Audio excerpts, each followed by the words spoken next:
मानता हूँ कि हेमंत सोरेन के नेतृत्व में संभवतः या तीसरी दफे ये नीति बना रही है, लागू कर रही है, पारित कर रही है।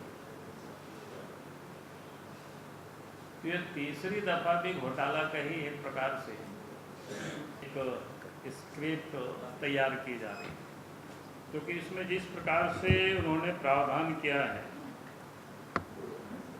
नीलामी का, एक तो यूनिट और एक यूनिट में 1 से 4 दुकानें तक हो सकती है, इस प्रकार कैसा अखबारों में छापा है, आप ही सब लोगों ने छापा है। तो इस प्रकार की कोई एक व्यक्ति या एक समूह अर्थात कोई कंपनी अधिकतम 12 यूनिट तक वो ले सकते हैं। अगर इस हिसाब से आप जोड़ेंगे तो फिर कुल मिलाकर के ध्यान में आता है कि भाई कुछ लोगों को लाभ पहुंचाने के लिए, उपकृत करने के लिए ये सारे नियमावली इन्होंने पारित की।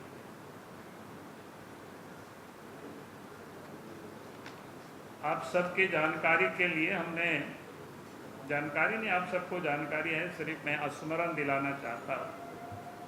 1/9/2024 को भी हमने राज्य सरकार को एक पत्र लिखा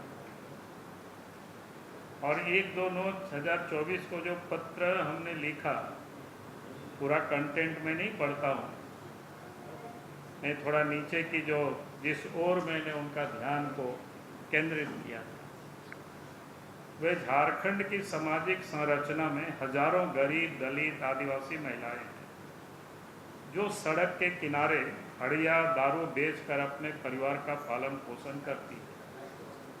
आप भी उसी समाज से आते हैं, इसलिए आप भी आदिवासी महिलाओं की स्थिति से अवगत होंगे।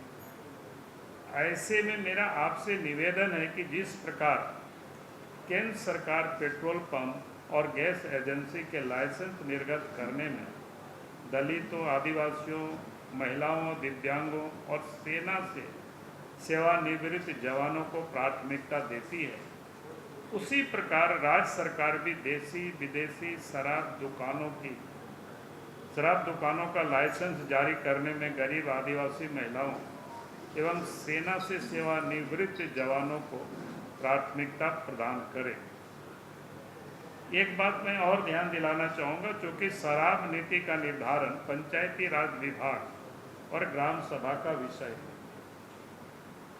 अतः मेरा विनम्र आग्रह है कि राज्य सरकार इन विभागों से मंतव्य प्राप्त कर ऐसी नीति का निर्माण करे जो ग्रामीण आदिवासी महिलाओं के हित में हो एवं उन्हें सम्मान पूर्वक जीविका चलाने में सहायता मिले। आपका सहयोग राज्य के विकास और सामाजिक उत्थान में अत्यंत महत्वपूर्ण रहेगा। तो मैंने 2024 के सितंबर में ही राज्य सरकार को हमने पत्र लिखा, लेकिन जो सरकार गरीबों के अपने को बड़ी हितैषी मानती है, आदिवासियों के हितैषी मानती है, लेकिन कहना कुछ और है और करती कुछ और है सरकार। इसलिए मैं फिर से सरकार से मांग करता हूँ, भाई सरकार रोजगार देने की ये दिखावा नहीं करे, बल्कि रोजगार देने के लिए काम भी सरकार करे, ताकि सरकार जिस प्रकार से जो मॉडल तैयार की है अभी, वो क्या है कि चंद रसूखदार नेताओं के करीबी व्यापारी लाभ उठा पाएंगे। बेरोजगार युवा, छोटे उद्यमी और ग्रामीणों के लिए इसमें कहीं कोई जगह नहीं।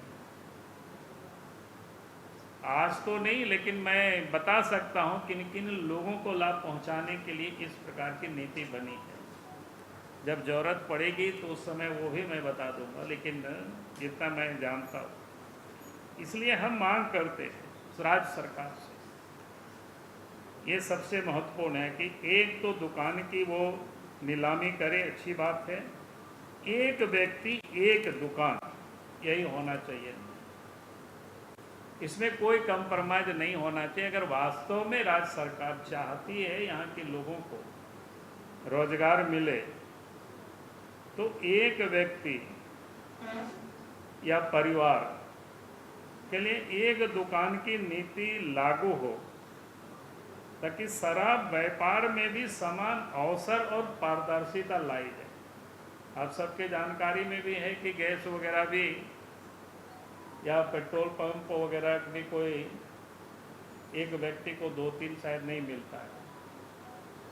तो हमारा कहना है कि भी सरकार जब कमीशन बेसिस पर ही होता है, उसमें कोई बहुत डिफरेंसेस नहीं है। इसमें से गवर्नमेंट का राजस्व, इसको कोई नुकसान नहीं होने वाला है।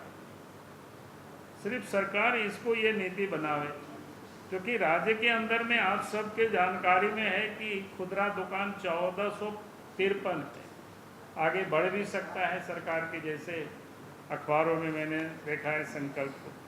तो एक व्यक्ति एक दुकान, यही नियम होना चाहिए। दूसरा हमने कहा कि जो व्यक्ति लाइसेंस ले वही दुकान भी चलावे। ऐसा नहीं है कि हमारे पास पैसा है, हमने 50 दुकान ले लिया और हमने सब जगह व्यापार कर रहे हैं, तो इसका कोई मतलब नहीं। सरकार को ये सुनिश्चित करना चाहिए भाई एक लाइसेंस उन्हीं को दे जो दुकान चलाता हो या उनके परिवार के लोग चलाता हो।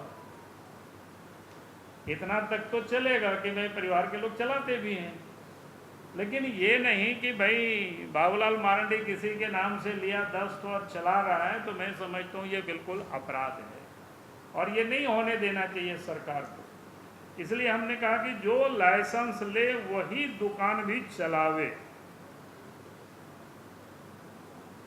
आगे मैंने कहा कि दुकान संचालन में परिवार की प्रत्यक्ष उपस्थिति अनिवार्य हो। ये उसी से जुड़ा हुआ संबंध है। यानी आप दुकान चलाते हैं अपने नाम से और कोई और चला रहा है, ये नहीं प्रत्यक्ष उसके परिवार के लोग चला रहे हैं। अगर बाप के नाम से है तो बेटा बैठ सकता है, पत्नी बैठ सकता है, पत्नी के नाम से पति बैठ सकता है, बेटा बैठ सकता है, ये सब चलेगा जो जितना होता है परिवार के सदस्य के रूप में।